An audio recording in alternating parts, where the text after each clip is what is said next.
روایاتو کې راځي حضور پاک صلی الله علیه وسلم مبارک ته الله تعالی د جنت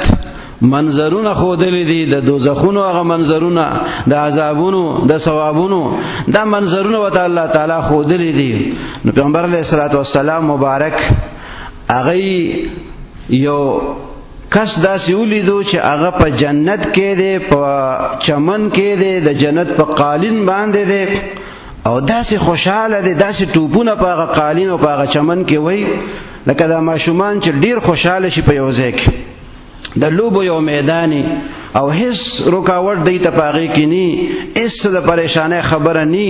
او په خپل تبه باندې په یو چمن کې ټوپونه وای او لانټه پاغي کې اړي او خوشاله یو خاندي. نو داسې یو کس په جنت کې د دوارو جهانو سردار مبارک ولیدو چې هغه د یو جنتی دی، څومره خوشاله دی، د جنت په قالین باندې هغه د ټوپونه وای او خوشحالي کوي په چمن کې اخته د خپل خوشحالي. د دغه سړي هغه عمل چې کلو کته شو چې د کم کارونه په دنیا کې کړیو چې د هغه د وجه نه د جنت ملاو دی او دومره پکې خوشاله دی، نو د هغه سبب داو چې اماتۃ الاذى عن الطريق کړو. یعنی د ایمان 70 شعبه حدیث مبارک راځي، ایمان د او یو نه زیات شعبې دي، افضل شعبه چې د هغه د لا اله الا الله ویل دي او په هغه ټولو کې ادنا شعبه چې ده هغه اماتۃ الاذى عن الطريق، د لارې نه د ضرر شی لري کول، د تکلیف یو شی دی هغه لري کې په دې غرض باندې چې څوک په دې باندې بازار نشي، څوک په تکلیف نشي، څوک په عذاب نشي. نو چې هغه د ضرر یو شی ته د لارې نه لري کو، نو دا د ایمان یو شعبه ده. او دغه سړی چې د په جنت کې په چمن کې خوشحالي کوي او ټوپونه وای د داسې یو عمل کړو چې د لارې نه د تکلیف یو شی لري کړو او خالص د الله تعالی د رضا لپاره، پچا باندې احسان نه اړولو، چا باندې اثباتنه نه کوله، چاته تکلیف نه ور کولو،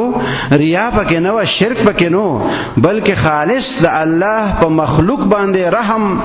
نیتو غرضو مقصدو او د الله د رضا د پاره دا کارو کو په غوړو کې عمل باندې هغه غده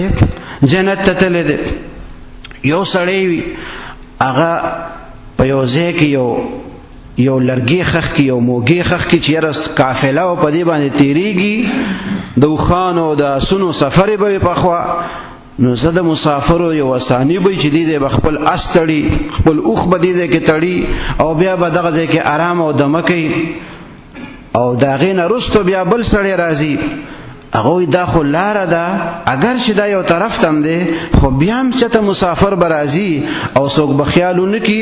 او دې سر به ټکراو شي، درز به اخري را پریو به تکلیف به تورسي. هغه خښوي موګي هغه دویم کس هغه غزینه وستو، الله تعالی د غدواړو ته بخنه نصیب وک اچ چا خخ کړو اغم د ثواب په غرض او د مخلوق د فائدې په غرض او د الله تعالی د رضا په غرض په دغه لګ عمل دا غنه الله تعالی خوشاله شوی او چې بل کس هغه کار هغه لرګي بیا استه دي دا هغه الټا کار کړي دي، خو په دې خیال کړي دي چې یو بنده ته په دې تکلیف ونرس او دا کار خالص ته خدای د رضا لپاره کړي، نو په دې باندې هغه بخل کېږي. نو عمل لګ عمل خو اخلاص سره او چې د من او د اذانه د ریانه د شرک نه پاک هغه لګ عمل